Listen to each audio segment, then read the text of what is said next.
और मंत्री जी, मैं इस सदन में अलग ऐलान ये कहता हूं कि जब भी इस देश की जमीन को लहू की जरूरत होगी, आपसे 2 कदम आगे इमरान खड़ा मिलेगा। ये मैं आपसे यकीन दिलाते हुए कह रहा हूं। जिल्ले इलाही, जमहूरियत जो है वो नफरत और ठसक से नहीं चलती है, अकड़ से नहीं चलती है। उसमें सबकी हिस्सेदारी जरूरी है। कि मैं आज जद पे हूं तो इतना खुशगुमान न हो, मैं आज जद पे हूं तो इतना खुशगुमान न हो। चराग सबके बुझेंगे, हवा किसी की नहीं।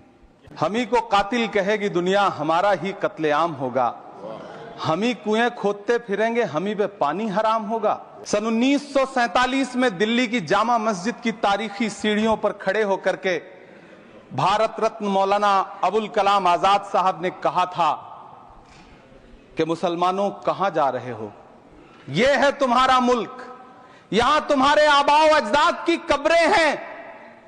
उस वक्त मौलाना आजाद की ये सदाएं सुन करके लोगों ने अपने सरों की गठरियां उतार करके रख दी थी।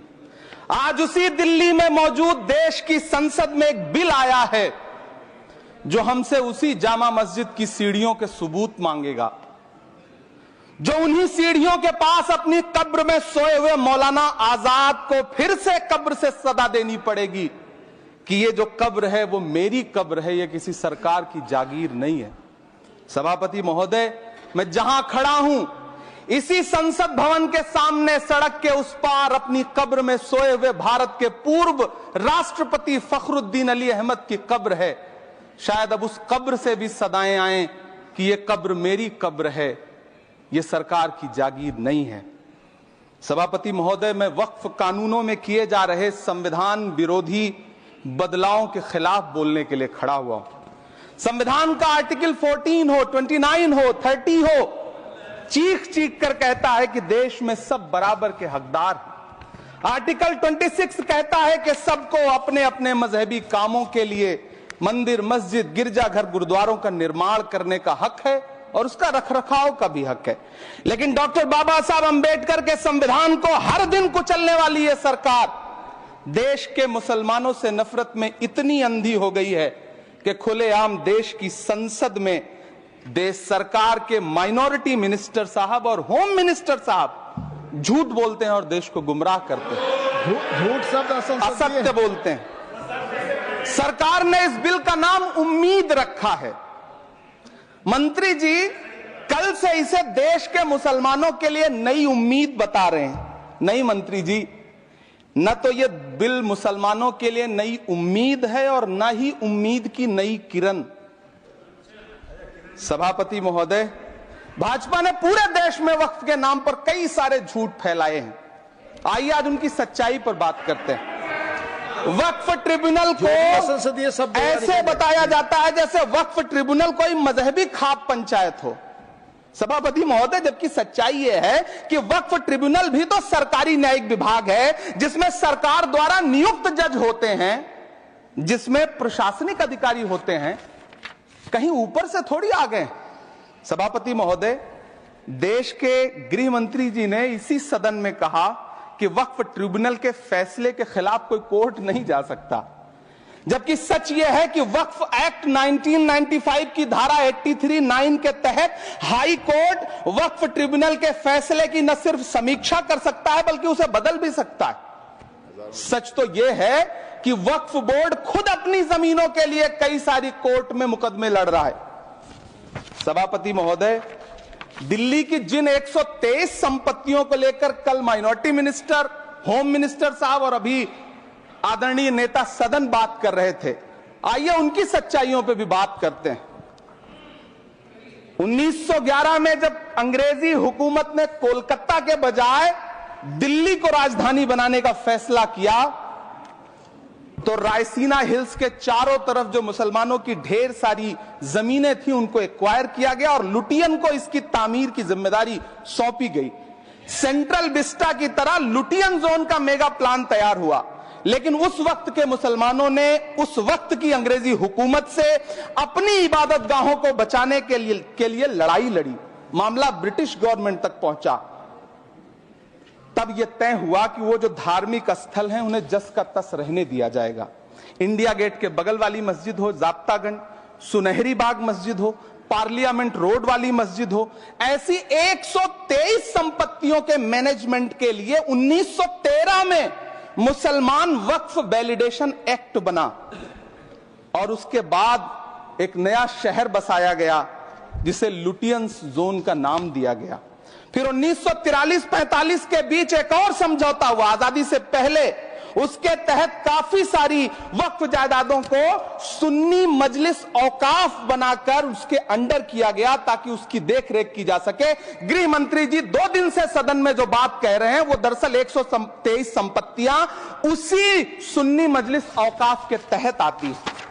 सभापति महोदय, आजाद भारत आजाद हुआ।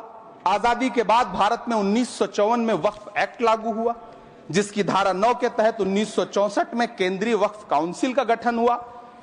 दिल्ली की वही 123 प्रॉपर्टीज को 1970 में सर्वे गजट करके गजट नोटिफाई किया गया। इसके निपटारे के लिए पूर्व प्रधानमंत्री इंदिरा जी के द्वारा 1974 में एक बर्नी कमेटी बनाई गई। बर्नी कमेटी ने 1976 में इन 123 संपत्तियों को दिल्ली वक्फ बोर्ड की संपत्ति होने की रिपोर्ट सौंपी। उस रिपोर्ट के आधार पर 1984 में कांग्रेस सरकार ने उन 123 प्रॉपर्टीज को दिल्ली वक्फ बोर्ड को सौंपने का फैसला किया, जिसके खिलाफ विश्व हिंदू परिषद कोर्ट गई। मामला 2011 तक पेंडिंग रहा।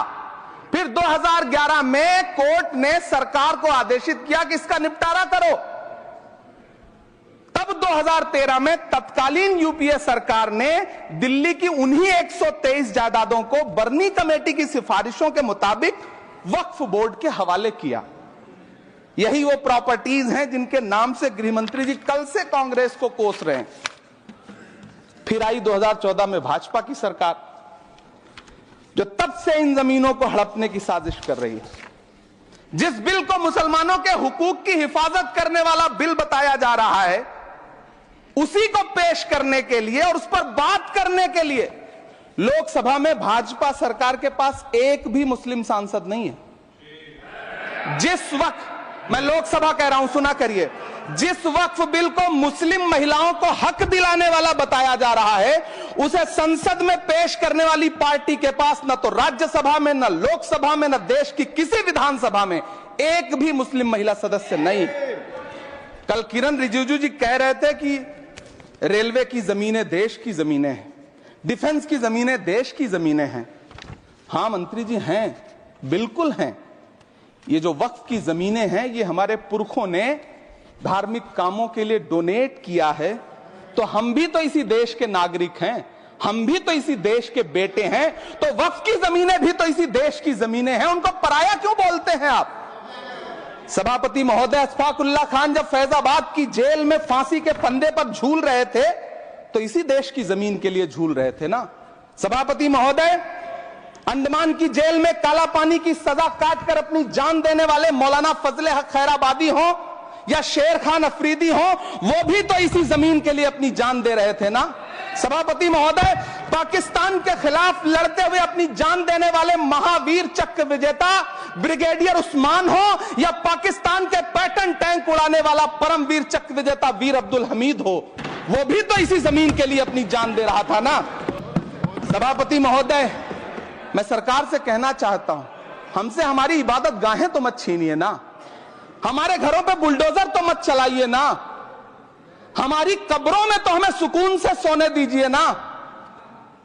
सभापति महोदय, माइनॉरिटी मिनिस्ट्री का बजट कट करके, मुस्लिम बच्चों की स्कॉलरशिप बंद करके अब सरकार कह रही है कि हम वक्फ की आमदनी से गरीब मुसलमानों का भला करेंगे। गुजरात की बेटी बिल्किस के बलात्कारियों की रिहाई के बाद उन्हें माला पहनाने वाली लोगों के नेता ये कह रहे हैं कि यह बिल मुस्लिम महिलाओं को उनका हक दिलाएगा।